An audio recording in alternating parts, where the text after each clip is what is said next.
I was watching Vaatividya's videos and saw his videos on Ornstein and the Nameless King, and something clicked. Evidence fell into place. People don't know exactly what happened to Ornstein, but I know, and it happens right in front of the player. But I'm getting ahead of myself. Let me start from the beginning. Ain't no one like me. I'm a legend. Ornstein was a powerful warrior, helping Gwyn in his fight to take down dragons. He had the power of static electricity, which dragons were luckily weak to, and because of this, Gwyn succeeded, by rubbing his feet on some really fluffy carpet for a long time.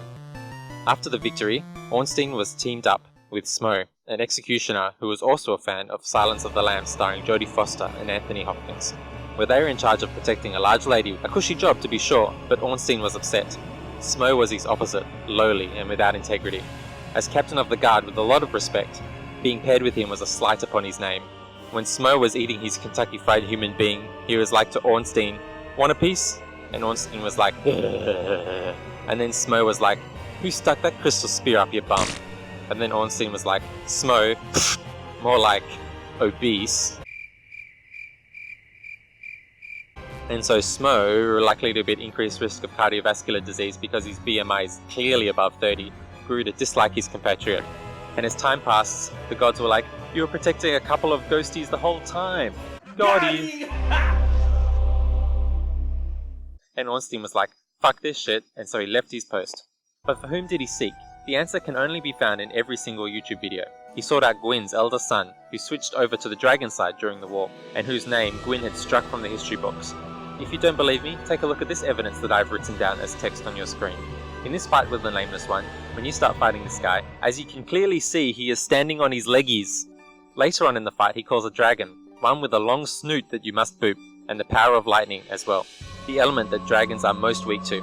Remember back to Ornstein, whose snoot was also boopable. And what element was on his spear? That's right, electricity. After the fight, you can find Ornstein's armor just sitting to the side, not in a chest or on a corpse.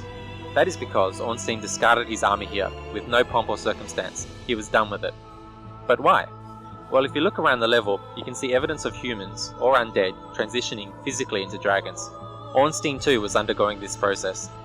What implications this has for marriage laws and equality in the land of Dark Souls 3, a fictional video game, is uncertain.